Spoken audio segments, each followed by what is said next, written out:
ਸਤਿ ਸ਼੍ਰੀ ਅਕਾਲ ਦੋਸਤੋ, ਅੱਜ ਅਸੀਂ ਗੱਲ ਕਰਾਂਗੇ ਕੀਟੋ ਡਾਇਟ ਬਾਰੇ। ਕੀਟੋ ਡਾਇਟ ਨੂੰ ਕੀਟੋਜੈਨਿਕ ਡਾਇਟ ਵੀ ਕਿਹਾ ਦਿੱਤਾ ਜਾਂਦਾ ਹੈ। ਸੋ ਬੇਸਿਕਲੀ ਇਹ ਇੱਕ ਫੈਟ ਰਿਚ ਡਾਇਟ ਹੁੰਦੀ ਹੈ। ਹਾਂਜੀ, ਤੁਸੀਂ ਖੁੱਲ੍ਹ ਕੇ ਘਿਓ, ਮੱਖਣ ਐਟਸੈਟਰਾ ਖਾ ਸਕਦੇ ਹੋ ਜੇ ਤੁਸੀਂ ਇਸ ਡਾਇਟ 'ਤੇ ਹੋ। ਸੁਣਨ 'ਚ ਥੋੜ੍ਹਾ ਅਜੀਬ ਲੱਗਦਾ ਹੈ ਕਿਉਂਕਿ ਆਮ ਧਾਰਨਾ ਤਾਂ ਇਹੀ ਹੈ ਕਿ ਜਾਂ ਕਿਹਾ ਜਾਂਦਾ ਹੈ ਕਿ ਫੈਟ ਤੋਂ ਬਚੋ ਜੇ ਕਿਸੇ ਨੇ ਫਿਟ ਹੋਣਾ ਜਾਂ ਵੇਟ ਲਾਸ ਕਰਨਾ ਹੈ। ਬਟ ਓਬਵੀਅਸਲੀ ਕੁਐਸਚਨ ਇਹੀ ਹੈ ਕਿ ਇਹ ਕਿਹੜੀ ਤੇ ਕਿਹੋ ਜਿਹੀ ਡਾਈਟ ਹੈ ਜਿਸ 'ਚ ਫੈਟ ਖਾਣਾ ਅਲਾਊਡ ਹੈ। ਸੋ ਆਓ ਦੋਸਤੋ ਪਹਿਲਾਂ ਸਮਝੀਏ ਕਿ ਹੁੰਦਾ ਕੀ ਹੈ। ਸੋ ਨਾਰਮਲੀ ਜਿਹੜੀ ਸਾਡੀ ਬਾਡੀ ਹੈ ਉਸ ਦਾ ਐਨਰਜੀ ਸੋਰਸ ਹੁੰਦੇ ਨੇ ਕਾਰਬੋਹਾਈਡਰੇਟਸ। ਤੋਂ ਇਹ ਕਾਰਬੋਹਾਈਡਰੇਟਸ ਤੁਹਾਨੂੰ ਆਮ ਤੌਰ 'ਤੇ refined grains, vegetables, fruits et cetera ਤੋਂ ਮਿਲ ਜਾਂਦੇ ਨੇ। ਪਰ ਮੰਨ ਲਓ ਜਦੋਂ ਸਾਡੀ ਬਾਡੀ ਨੂੰ ਇਹ ਕਾਰਬ ਨਾ ਮਿਲਣ ਤਾਂ ਸੋਚ ਕੇ ਦੇਖੋ ਕੀ ਹੁੰਦਾ ਹੋਏਗਾ, ਤੇ ਬਾਡੀ ਕਿੱਥੋਂ એનર્ਜੀ ਲਏਗੀ। ਤੋ ਇਹ ਇੱਕ ਮੈਕੈਨਿਜ਼ਮ ਹੈ ਕੀਟੋਸਿਸ। ਸੋ ਕੀਟੋਸਿਸ 'ਚ ਕੀ ਹੁੰਦਾ ਕਿ ਬੇਸਿਕਲੀ ਜਦੋਂ ਤੁਹਾਡੀ ਬਾਡੀ ਨੂੰ ਕਾਰਬੋਹਾਈਡਰੇਟ ਘੱਟ ਮਿਲਦੇ ਨੇ ਤੇ ਜਿਹੜਾ ਲਿਵਰ ਹੈ ਉਹ ਫੈਟ ਨੂੰ ਬ੍ਰੇਕ ਡਾਊਨ ਕਰਨਾ ਸ਼ੁਰੂ ਕਰ ਦਿੰਦਾ ਹੈ ਛੋਟੇ ਛੋਟੇ ਮੋਲੀਕਿਊਲਸ 'ਚ, ਜੋ ਕਿ ਬਣ ਜਾਂਦੇ ਨੇ ਫੈਟੀ ਐਸਿਡ ਤੇ ਕੀਟੋਨਸ। ਸੋ ਇਹਨਾਂ ਦੋਵਾਂ ਨਾਵਾਂ ਤੋਂ ਘਬਰਾਓ ਨਾ। ਤਾਂ ਬੇਸਿਕਲੀ ਇਹੀ ਹੈ ਕਿ ਜਿਹੜੇ ਇਨਸਟੈਡ ਆਫ ਕਿ ਨਾਰਮਲ ਜਿਹੜਾ ਕਾਰਬ ਹੈ ਉਹ ਗਲੂਕੋਜ਼ 'ਚ ਕਨਵਰਟ ਹੁੰਦਾ ਅਤੇ ਗਲੂਕੋਜ਼ ਸਾਡੀ ਬਾਡੀ ਵਰਤਦੀ ਹੈ। ਫੈਟ ਜਦੋਂ ਬ੍ਰੇਕਡਾਊਨ ਹੁੰਦਾ ਹੈ ਅਤੇ ਜਿਹੜੇ ਇਹ ਫੈਟੀ ਐਸਿਡ ਕੀਟੋਨ ਬਣੇ ਨੇ ਉਹਨਾਂ ਦੇ ਜਿਹੜੇ ਕੀਟੋਨ ਨੇ ਉਹ ਸਾਡੀ ਬਾਡੀ ਦਾ એનર્ਜੀ ਸੋਰਸ ਬਣਦੇ ਨੇ।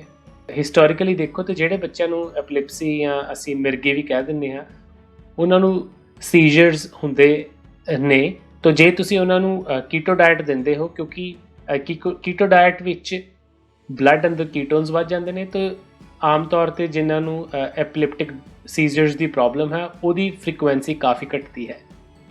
ਸੋ ਜੇ ਤੁਸੀਂ ਦੇਖਣਾ ਹੋਵੇ ਕਿ ਇੱਕ ਕੀਟੋ ਡਾਇਟ ਦੀ ਬੇਸਿਕ ਕੰਪੋਜੀਸ਼ਨ ਕੀ ਹੈ ਤਾਂ ਲਗਭਗ 75 ਤੋਂ 85% ਤੁਸੀਂ ਜਿਹੜੀਆਂ ਕੈਲਰੀਜ਼ ਨੇ ਉਹ ਫੈਟ ਤੋਂ ਲੈਂਦੇ ਹੋ, ਤਾਂ ਲਗਭਗ 10% ਪ੍ਰੋਟੀਨ ਅਤੇ 5% ਕਾਰਬਸ। ਸੋ ਜੇ ਤੁਸੀਂ ਦੇਖੋ 5% ਕਾਰਬ ਮਤਲਬ ਵੀ ਤੁਸੀਂ ਦਿਹਾੜੀ 'ਚ ਆਲਮੋਸਟ ਡਿਪੈਂਡਿੰਗ ਔਨ ਤੁਹਾਡਾ ਬਾਡੀ ਵੇਟ, ਹਾਈਟ ਐਟਸੈਟਰਾ ਕਿੰਨਾ ਹੈ, ਤੁਸੀਂ 20 ਤੋਂ 50 ਗ੍ਰਾਮ ਤੱਕ ਕਾਰਬ ਜਿਹੜਾ ਨਾ ਉਹ ਲੈ ਸਕਦੇ ਹੋ। ਸੋ ਆਓ ਵੇਖੀਏ ਕਿੱਦਾਂ ਦੇ ਫੂਡ ਤੁਸੀਂ ਖਾ ਸਕਦੇ ਹੋ ਜੇ ਤੁਸੀਂ ਕੀਟੋ ਡਾਇਟ 'ਤੇ ਜਾਣਾ ਚਾਹੁੰਦੇ ਹੋ। ਤਾਂ ਤੁਸੀਂ ਖਾ ਸਕੋਗੇ ਹਰ ਤਰ੍ਹਾਂ ਦੇ ਨਟਸ, ਬਦਾਮ, ਕਾਜੂ, ਪੀਨਟਸ ਵਗੈਰਾ। ਤੁਸੀਂ ਕਰੀਮ ਖਾ ਸਕਦੇ ਹੋ, ਬਟਰ ਖਾ ਸਕਦੇ ਹੋ, ਐਗ ਖਾ ਸਕਦੇ ਹੋ, ਮੀਟ ਖਾ ਸਕਦੇ ਹੋ, ਬੀਫ, ਫਿਸ਼, ਚਿਕਨ, ਪਰ ਫਰੂਟਸ ਵੀ ਖਾ ਸਕਦੇ ਹੋ ਘੱਟ। ਹੁਣ ਆਓ ਦੇਖਦੇ ਹਾਂ ਵੀ ਕੀ ਨਹੀਂ ਖਾ ਸਕਦੇ। ਤੁਸੀਂ ਖੰਡ ਨਹੀਂ ਖਾ ਸਕਦੇ, ਬੇਕ ਪ੍ਰੋਡਕਟਸ ਨਹੀਂ ਖਾ ਸਕਦੇ, ਤੁਸੀਂ ਹਾਈ ਕਾਰਬੋਹਾਈਡਰੇਟ ਵਾਲੇ ਚੀਜ਼ਾਂ ਨਹੀਂ ਖਾ ਸਕਦੇ ਜਿੱਦਾਂ ਕਿ ਬਹੁਤ ਸਾਰੇ ਸਟਾਰਚੀ ਫਰੂਟਸ ਆ, ਵੈਜੀਟੇਬਲਸ ਆ, ਉਹ ਤੁਹਾਨੂੰ ਛੱਡਣੇ ਪੈਣਗੇ। ਬ੍ਰੈਡ ਨਹੀਂ ਖਾ ਸਕਦੇ, ਪਾਸਤਾ ਨਹੀਂ ਖਾ ਸਕਦੇ, ਗ੍ਰੇਨਸ ਨਹੀਂ ਖਾ ਸਕਦੇ। ਤੋ ਕਾਫੀ ਕੁਝ ਜਿਹੜਾ ਹੈ ਨਾ ਇਸ ਡਾਇਟ ਨੂੰ ਜੇ ਤੁਸੀਂ ਖਾਣਾ ਚਾਹੋ ਤਾਂ ਤੁਹਾਨੂੰ ਛੱਡਣਾ ਪਏਗਾ।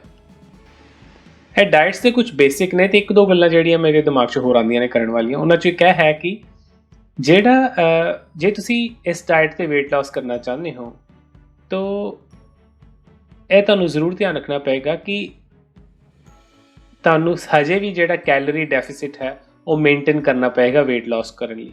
ਸੋ ਇਸ ਦਾ ਮਤਲਬ ਇਹ ਹੋਇਆ ਕਿ ਜੇ ਤੁਹਾਡੀ ਡੇਲੀ ਰਿਕੁਆਇਰਮੈਂਟ 2000 ਕੈਲਰੀ ਦੀ ਹੈ ਅਤੇ ਤੁਸੀਂ ਵੇਟ ਲਾਸ ਕਰਨਾ ਚਾਹੁੰਦੇ ਹੋ ਤਾਂ ਜਨਰਲੀ ਤੁਹਾਨੂੰ ਕੋਈ ਡਾਇਟੀਸ਼ੀਅਨ ਸਲਾਹ ਦੇਗਾ ਤੁਸੀਂ 1500 ਕੈਲਰੀਜ਼ ਕਰ ਲਓ, 1600, 1700, ਤਾਂ ਤੁਹਾਡੀ ਬਾਡੀ ਦੇ ਹਿਸਾਬ ਨਾਲ ਸਾਰਾ ਸਟੱਡੀ ਕਰਕੇ ਤੁਹਾਨੂੰ ਦੱਸੇਗਾ। ਕੀਟੋ ਡਾਇਟ 'ਚ ਵੀ ਤੁਹਾਨੂੰ ਇੱਦਾਂ ਹੀ ਡੈਫੀਸਿਟ ਜਿਹੜਾ ਮੇਨਟੇਨ ਕਰਨਾ ਪਏਗਾ। ਸੋ ਜਨਰਲੀ ਲੋਕ ਸੋਚਦੇ ਨੇ ਕਿ ਸ਼ਾਇਦ ਇਸ ਡਾਇਟ 'ਚ ਵੱਧ ਤੋਂ ਵੱਧ ਫੈਟ ਖਾਈ ਜਾਓ ਅਤੇ ਉਹ ਬੈਟਰ ਆ ਬਾਡੀ ਲਈ। ਸੋ ਇਹ ਇੱਕ ਜਨਰਲ ਭੁਲੇਖਾ ਹੈ।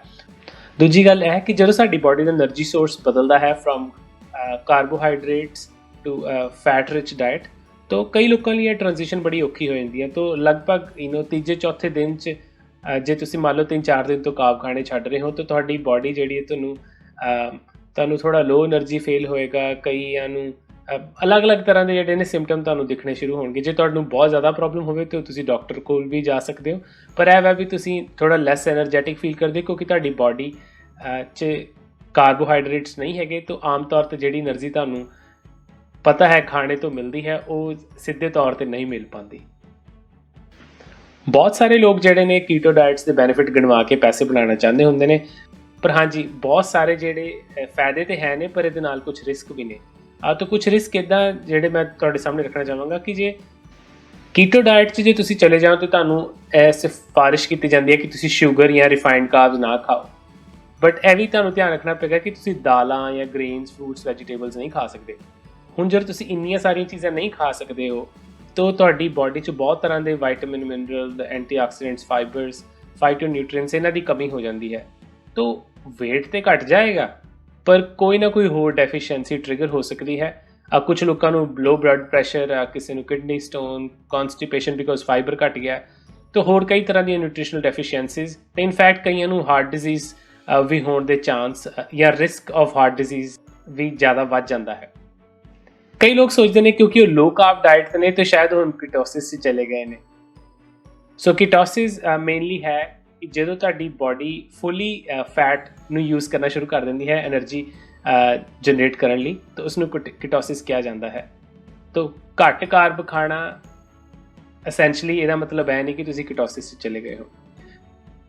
ਕਈ ਲੋਕ ਯੂਰਿਨ ਸਟ੍ਰਿਪਸ ਯੂਜ਼ ਕਰਦੇ ਨੇ ਇਹ ਚੈੱਕ ਕਰਨ ਲਈ ਕਿ ਉਹ ਕੀਟੋਸਿਸ 'ਚ ਚਲੇ ਗਏ ਕਿ ਨਹੀਂ, ਬਟ ਕਈ ਵਾਰੀ ਇਹ ਜਿਹੜੀ ਸੋ ਬੇਸਿਕਲੀ ਇੱਕ ਸਟ੍ਰਿਪ ਹੁੰਦੀ ਹੈ, ਤੁਸੀਂ ਉੱਤੇ ਯੂਰਿਨ ਪਾਸ ਕਰੋ ਅਤੇ ਉਸਦਾ ਕਲਰ ਚੇਂਜ ਹੋ ਜਾਂਦਾ ਹੈ, ਤਾਂ ਤੁਹਾਨੂੰ ਪਤਾ ਲੱਗ ਜਾਂਦਾ ਹੈ ਕਿ ਤੁਸੀਂ ਕੀਟੋਸਿਸ 'ਚ ਹੋ ਕੇ ਨਹੀਂ। ਬਟ ਕਈ ਵਾਰ ਇਹ ਵਧੀਆ ਇੰਡੀਕੇਟਰ ਨਹੀਂ ਹੁੰਦਾ, ਬਿਕਾਜ਼ ਜੇ ਤੁਸੀਂ ਅਗਰ 1 ਤੋਂ 2 ਵੀ ਮੀਲ ਸਕਿਪ ਕਰ ਦਿਓ ਤਾਂ ਤੁਹਾਡੀ ਬਾਡੀ ਟੈਂਪਰੇਰੀਲੀ ਕੀਟੋਨਸ ਰਿਲੀਜ਼ ਕਰਨਾ ਸ਼ੁਰੂ ਕਰ ਦਿੰਦੀ ਹੈ, ਬਟ ਇਹਦਾ ਕੋਈ ਮਤਲਬ ਨਹੀਂ ਕਿ ਤੁਸੀਂ ਕੀਟੋਸਿਸ 'ਚ ਚਲੇ ਗਏ ਹੋ।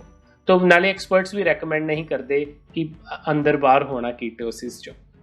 ਕੀਟੋ ਡਾਈਟ ਬਾਰੇ ਪਾਇਆ ਗਿਆ ਹੈ ਕਿ ਇਸ ਦੀ ਸ਼ਾਰਟ ਟਰਮ ਸਕਸੈਸ ਤੇ ਬਹੁਤ ਹੈ, ਪਰ ਲੌਂਗ ਟਰਮ 'ਚ ਇਹ ਮੇਨਟੇਨ ਕਰਨੀ ਬਹੁਤ ਔਖੀ ਹੋ ਜਾਂਦੀ ਹੈ, ਕਿਉਂਕਿ ਇਹ ਵੀ ਹੁੰਦਾ ਹੈ ਕਿ ਹਾਈ ਫੈਟ ਡਾਈਟ ਜਿਹੜੀ ਲੋਕਾਂ ਨੂੰ ਸਵਾਦ ਨਹੀਂ ਲੱਗਦੀ ਬਹੁਤ, ਜਦੋਂ ਸ਼ੁਰੂ ਕਰਦੇ ਨੇ ਇੰਨਾ ਫੈਟ ਨਹੀਂ ਖਾਧਾ ਜਾਂਦਾ, ਤਾਂ ਓਵਰਆਲ ਵੈਸੇ ਹੀ ਉਹਨਾਂ ਦੀ ਕਹਿ ਲਓ ਐਪੀਟਾਈਟ ਘਟ ਜਾਂਦੀ ਹੈ। ਤਾਂ ਐਪੀਟਾਈਟ ਘਟਣ ਨਾਲ ਵੈਸੇ ਹੀ ਕੈਲਰੀ ਰਿਡਕਸ਼ਨ ਹੋ ਜਾਂਦੀ ਹੈ, ਤਾਂ ਅਲਟੀਮੇਟਲੀ ਇੱਕ ਬਹੁਤ ਸ਼ਾਰਟ ਟਰਮ 'ਚ ਐਕਸਟ੍ਰੀਮ weight loss ਹੁੰਦੇ ਨੇ ਲੋਕਾਂ ਦੇ। ਸੋ ਇੱਕ ਅੱਧੀ ਸਟੱਡੀ 'ਚ ਇਹ ਵੀ ਪਾਇਆ ਗਿਆ ਕਿ ਜਿਹੜੇ ਲੋਕ ਕੀਟੋ ਡਾਈਟ 'ਤੇ ਸਨ ਉਹਨਾਂ ਨੂੰ ਮਸਲ ਲਾਸ ਜਿਹੜਾ ਉਹਨਾਂ ਦਾ ਜ਼ਿਆਦਾ ਹੋਇਆ, ਵਰਸਿਸ ਉਹ ਲੋਕ ਜਿਹੜੇ plant based low fat diet 'ਤੇ ਸਨ। ਸੋ ਬੇਸਿਕਲੀ ਦੋਸਤੋ ਇਹ ਕੋਈ ਬਹੁਤ ਬੈਲੈਂਸ ਡਾਈਟ ਵਾਲੀ ਆਪਸ਼ਨ ਨਹੀਂ ਹੈ, ਜਨਰਲੀ ਲੌਂਗ ਟਰਮ ਲਈ ਸਸਟੇਨ ਕਰਨੀ ਬਹੁਤ ਔਖੀ ਹੈ। ਤੁਸੀਂ ਲੌਂਗ ਟਰਮ ਲਈ ਜੇ ਕੁਝ ਕਰਨਾ ਚਾਹੁੰਦੇ ਹੋ, weight loss ਕਰਨਾ ਚਾਹੁੰਦੇ ਹੋ, ਤਾਂ ਤੁਸੀਂ ਕੋਈ ਲੋ ਕਾਰਬ ਜਾਂ ਲੋ ਫੈਟ ਡਾਈਟ ਹੈ ਉਹਦੀਆਂ ਕੋਈ ਵੀ ਕਿਸੇ ਵੀ ਤਰ੍ਹਾਂ ਦੀ ਕੰਬੀਨੇਸ਼ਨ ਨੂੰ ਤੁਸੀਂ ਬਣਾ ਸਕਦੇ ਹੋ। ਆਪ ਬਣਾ ਸਕਦੇ ਹੋ, ਇੰਟਰਨੈਟ ਤੋਂ ਹੈਲਪ ਲੈ ਸਕਦੇ ਹੋ, ਕਿਸੇ ਮੈਡੀਕਲ ਪਰਸਨਲ ਦੀ ਹੈਲਪ ਲੈ ਸਕਦੇ ਹੋ, ਕੋਈ ਡਾਇਟੀਸ਼ੀਅਨ ਦੀ ਹੈਲਪ ਲੈ ਸਕਦੇ ਹੋ। ਪਰ ਜ਼ਿਆਦਾਤਰ ਇਹੀ ਹੈ ਕਿ ਤੁਸੀਂ ਜੇ ਕੀਟੋ ਡਾਈਟ ਕਰਨਾ ਚਾਹੁੰਦੇ ਹੋ ਇਹਦੇ ਬਾਰੇ ਖੂਬ ਵਿਸਥਾਰ 'ਚ ਪੜ੍ਹੋ ਅਤੇ ਫਿਰ ਆਪ ਡਿਸੀਜਨ ਲਵੋ।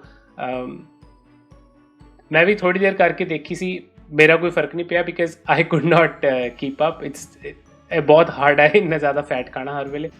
ਸੋ ਤੁਸੀਂ ਟਰਾਈ ਜ਼ਰੂਰ ਕਰੋ, ਬਾਕੀ ਨਹੀਂ ਚੰਗਾ ਲੱਗੇ ਤਾਂ ਦੇਰ ਆਰ ਅਦਰ ਵੇਜ਼। ਕੋਈ ਬਹੁਤ ਜ਼ਰੂਰੀ ਨਹੀਂ ਵੀ ਇਸੀ ਡਾਈਟ ਨਾਲ ਫੈਟ ਘਟਾਉਣਾ ਹੈ। There are many healthy ways to lose fat. So I hope ਤੁਹਾਨੂੰ ਇਹ ਵੀਡੀਓ ਪਸੰਦ ਆਈ ਹੋਏਗੀ। ਸੋ ਫਿਰ ਆਪਾਂ ਮਿਲਾਂਗੇ ਦੋਸਤੋ, ਸਤਿ ਸ਼੍ਰੀ ਅਕਾਲ।